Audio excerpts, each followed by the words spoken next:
히키코모리, 은둔형 외톨이라고도 하죠. 사회생활에 적응하지 못하고 집안에만 틀어박혀 사는 병적인 사람들을 일컫는 용어고요.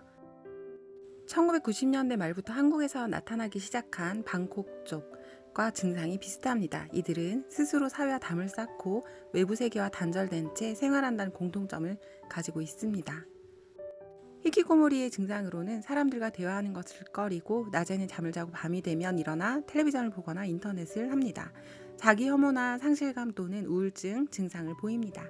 부모에게 응석을 부리고 심할 때는 폭력까지 행사한다고 하네요. 야오 재팬 기사의 2020년 트렌드에서 고독이 가장 중요한 테마라고 하는데요. 고독은 글로벌 질병입니다. 20, 30대 과반수가 친구를 만나는 것은 데이트하는 것보다 어렵다라고 답했다고 합니다. 커뮤니케이션의 수단이 발달한 시대에 사람과 연결되는 것이 어려워지고 있다라는 모순이 생겨나고 있습니다. 이렇듯 인터넷과 SNS의 발달로 우리는 사람과 사람 사이의 교류가 많이 사라지고 있는 현대사회를 살고 있는데요. 이런 영향으로 사람은 더욱더 고독에 빠지게 되고, 이런 고독이 심각해지면 히키코모리로 발전할 가능성이 많고, 그런 사람들이 늘어날 수 있다는 우려가 큽니다.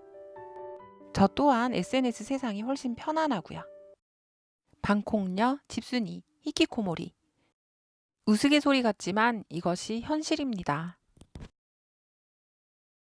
히키코모리의 80%가량이 20, 30대이고요. 8대2 정도로 남성이 압도적으로 많습니다.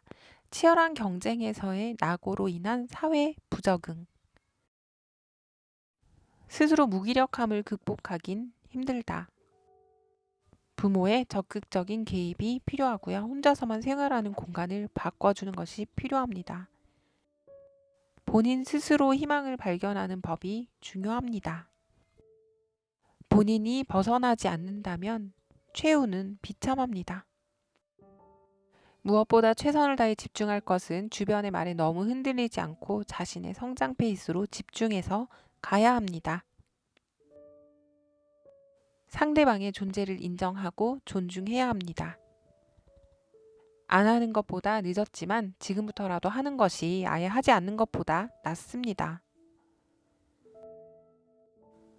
히키코모리가 되지 않기 위해서 어떤 노력을 해야 할까요?